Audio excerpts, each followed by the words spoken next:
Hey guys, it's Hunt for Games. 2015 has been a crazy year, and I couldn't have picked a better one to start this YouTube channel. Plenty of incredible games came out, and there are some seriously intense debates across the internet as to which game deserves the coveted Game of the Year award, many having strong claims to the title.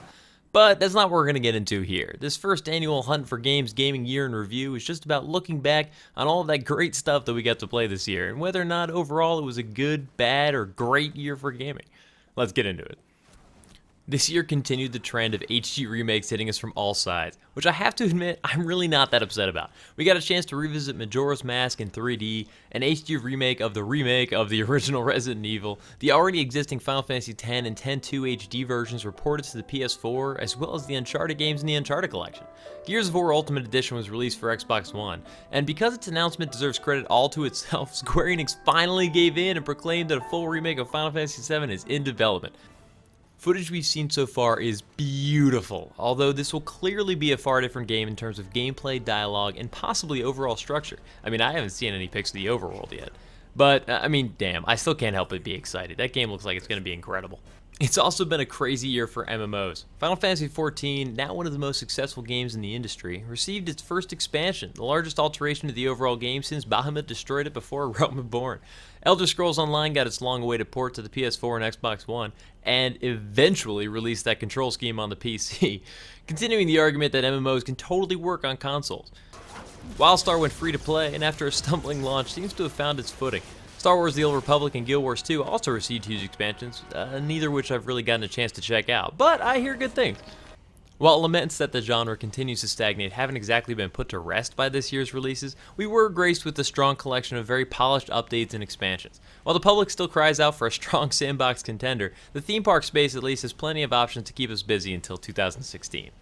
We also got to drive the Batmobile in Batman Arkham Knight, make 80s action movies look tame in Just Cause 3, delve deeper into the history of Lara Croft and Rise of the Tomb Raider, and stab a bunch more dudes in Assassin's Creed Syndicate. Metal Gear Solid 5 also blew everyone's minds with its polished gameplay, lengthy campaign, and just overall open nature in terms of approach and style. RPGs saw the likes of Bloodborne, The Witcher 3, Pillars of Eternity, Fallout 4, and plenty of others I didn't get to spend anywhere near enough time with, all released this year. Shooters saw plenty of big names too, like Black Ops 3, Star Wars Battlefront, Halo 5, and new entries in the team-based competition space such as Evolve and the oh my god I can't stop playing it Rainbow Six Siege. Tons of smaller titles blew our minds too, like Rocket League, Undertale, which is just, I mean, I don't even know how to describe Undertale. There are plenty I missed. So overall, how do we do? Was 2015 a winner, or are we left looking at 2016 with a sad little hopeful glimmer in our eyes? Honestly, it mostly depends on what genre you're looking at. I like to call 2014 the year of the bugs, and in that respect, things do seem to have improved. I've played most of the games I listed here on day one without issue, and many of them online. While that sounds silly to say, a day one issue has been a huge concern for the industry, especially where online stability is concerned. Ubisoft seems to have really learned from previous errors, with Assassin's Creed Syndicate and Rainbow Six Siege launching fairly bug-free and stable. Delays to The Witcher 3 allowed it to get the polish and attention to detail it deserved, and 343 really turned things around from their Master Chief Collection blunder last year, with Halo 5 being a fun and stable launch experience. There were definitely some misses here as well though. I mean, Batman Arkham Knight had a PC launch so terrible it was pulled from the stores, and even their re-release was not really that great. WildStar struggled on its second launch to be a playable experience for pretty much anyone, with lag and ridiculous queue times preventing many from checking it out. While additional server launches helped, it was a week or two before many saw what that title has to offer. In terms of content, I'd say 2015 is a clear winner. I just started getting into Rise of the Tomb Raider, and I'm loving it so far. Despite its PC issues, Arkham Knight is a blast to play, and Halo 5 brought a fun, if not short, campaign, along with a breadth of multiplayer options to the series. The Witcher 3 is considered one of the most expansive RPGs to date. After playing for 20 hours, I'd barely dipped my pinky toes into everything it had to offer, and that's just one of the large-scale open-world games that were thrown at us this year. But there were some letdowns too. Despite how much fun Metal Gear Solid 5 is, and the 40+ hours I put into it, its storytelling and flow was possibly the worst in the series. Between forgotten plot lines, gaps in the narrative, and missed opportunities in terms of lore and characters, it just couldn't stand up in my mind to any of the previous entries. Even Metal Gear Solid 2, the just kidding, this is the ending, just kidding, it's this, just kidding, we were serious the first time, had a stronger overall plot than the Phantom Pain. Star Wars Battlefront, while remaining one of the most fun Star Wars games in years, is considered by many to be a hollow and empty experience. And while the initial expansion of Final Fantasy XIV expanded its world significantly, slow follow-up updates and unremarkable endgame content have left a sour taste in the mouths of many players in terms of the current state of the game. So how about the industry as a whole? Konami sparked one of the largest controversies of the year with their handling of Kojima and the Metal Gear Solid 5 release. PT and Silent Hills are probably lost to us forever, and presumably many of the other IPs Konami owns as well, as they seem intent on just dragging them to their AAA grave.